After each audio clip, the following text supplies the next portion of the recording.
G'day and welcome to another massive edition of the MCDFNL Footy Show. Thanks to our friends at the Bendigo Bank. My name's Yeendy. I'm joined by Mitch. Thanks for joining us, mate. Yeah, good to be here. Season's really shaping up. We've got a lot of sides trying to get into those 8 spots, and it's very competitive down that bottom end so far. So a lot to play out. That's what we want to see, mate. Very healthy for the competition. Absolutely. When you've got we've got probably 6 sides fighting for that 5th to 8th spot on the ladder, I think, and it's all very tight at the moment. So percentage and every win's going to count. Absolutely, and we certainly saw a must-win game for both sides in the battle between Maldon and Harcourt, and it was a game that we said last week that the Bombers needed to win to give themselves that confidence. We have been talking them up this year. They got close, but unfortunately Harcourt were just too strong. Yeah, they really took it up to Harcourt, but they were within 5 goals, so that's it shows how close the competition is. I mean, for a top 4 side against the bottom 3 side, for it to be within 5 goals, it really shows a lot for the competition. Maldon's actually had a change of president, change of senior coach in the last week or two, so a lot of changes going on there, and I wonder what sort of effect it's going to have on them for the last 7 games. Seems like it'll be pretty positive if the result over the weekend's anything to go by. And the beauty about that is we know Harcourt are a big challenger this year, and the Bombers were only within a couple of kicks of them for most of the game. It only sort of blew out a little bit later, so I think they can be really pumped about that and use that as a bit of motivation going forward. Yeah, it wouldn't surprise me if Maldon notch up a few more wins in the rest of the year, and they'll get recruiting during the off season, and they'll really shape up really strong next year, I think. Starting to lay a nice little handy platform there in Harcourt. As we know, we're a talented side. Leach and Gillingham were the standouts there. Navarre and Lexington, it was a very close game on paper, and it certainly delivered in all aspects, with the Grasshoppers getting up by 10 points. Yeah, it was a great contest. Probably as anticipated, we thought this one was going to be close, and both of these sides they're 2 sides that are fighting for that spot in the 8. Both have challenges again this week. Navarre have got Rovers and Lexington have got Maldon, who are going pretty well. So, yeah, a lot to play out still, I think. Yeah, exactly. Navarre will be pretty wrapped up. They trailed at every change and to come from behind in that last quarter. Fantastic endeavour showed by them. I know Lexington will be disappointed. That was one that they probably thought they had firmly in their keeping. Yeah, look, Lexington, they're obviously an improved outfit from last year. Navarre have fallen away a little bit, but Navarre's experience, I think, was too much for them in the end. Good effort there by the Grasshoppers. Trentham had a big win and return to form against Newstead by 11 goals on the day, and they just started really strongly. I think 8 goals to 2 earlier on, and really set the tone for the remainder of the game. Yeah, Trentham, as you've said, they look like they've hit some form. They've just got to keep it rolling, though. That's their only problem. Tarwood next week, which is a difficult game for them. Touching on Newstead, looks like they're probably down and out for this season, but I'd give them a chance in probably 3 or 4 games in their remaining games. They've got a fairly easy run. They've got a couple of hard ones, but wouldn't surprise me if they get a couple of wins and show some confidence for next season.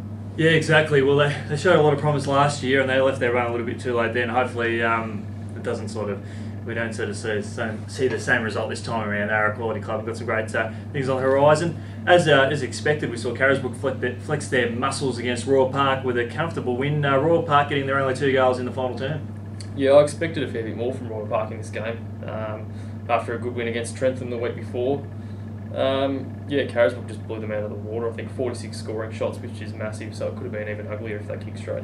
Yeah, and Ash Manari was in fine form, as he always is, and Liam Cunningham, the pair combining there for a dozen goals. I think we said it a few times throughout this year that Royal Park, they were, I think they played in a prelim last year, and they were an absolutely outstanding side. So for them to fall right out of the equation, as a footy fan, it's a bit disappointing, and I know they'd be feeling it as well. Yeah, they would be, and I wouldn't count them out just yet. I know there's still a fair bit of footy to play out.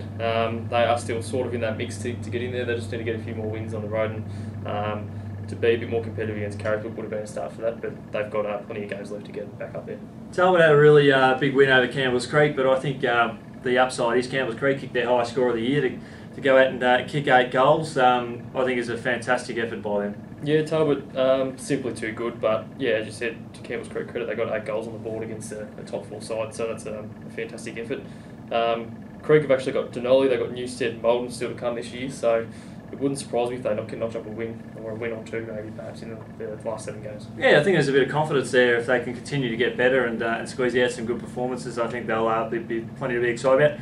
Avoca comfortably accounted for Denali, just 56 scoring shots to 5. A magnificent effort there by the Bulldogs, who are proving to be a bit of a surprise package of the competition.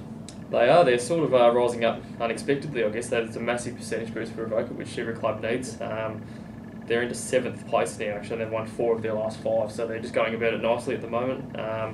They've got Lexington, Rovers, Navarre in the next month, which will really show where they're at against those sides that are sitting in a similar position. If they want to play finals, these are the teams that they'll probably face down at the bottom end of the ladder, and they'll be looking to sort of excel against that. Love the work from their in their second and final terms. Actually, they kicked 11 goals in both those quarters. So there's the second term the previous week against Newstead that really set the tone for them. So they're really starting to. They might be sort of slow starters in patches, but once the machine gets going, they really back themselves. Yeah, they're an impressive outfit when they're up and about.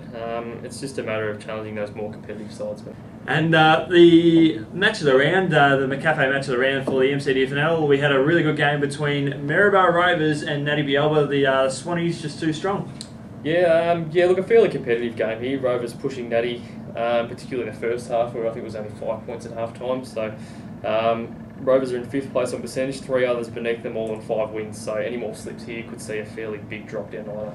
Yeah, well, fingers crossed that they can sort of keep going. Expecting them to go into that game with enormous confidence and on the back of their big win over Denali. But the Swans, they are firming as almost one of the big teams to beat. They're a top 2 side this year.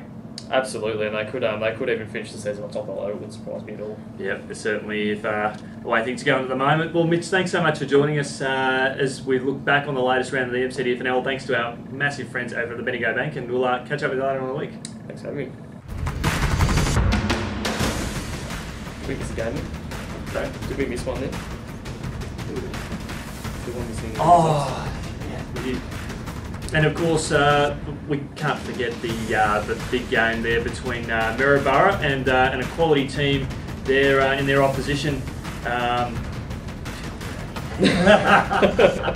Rovers and Natty.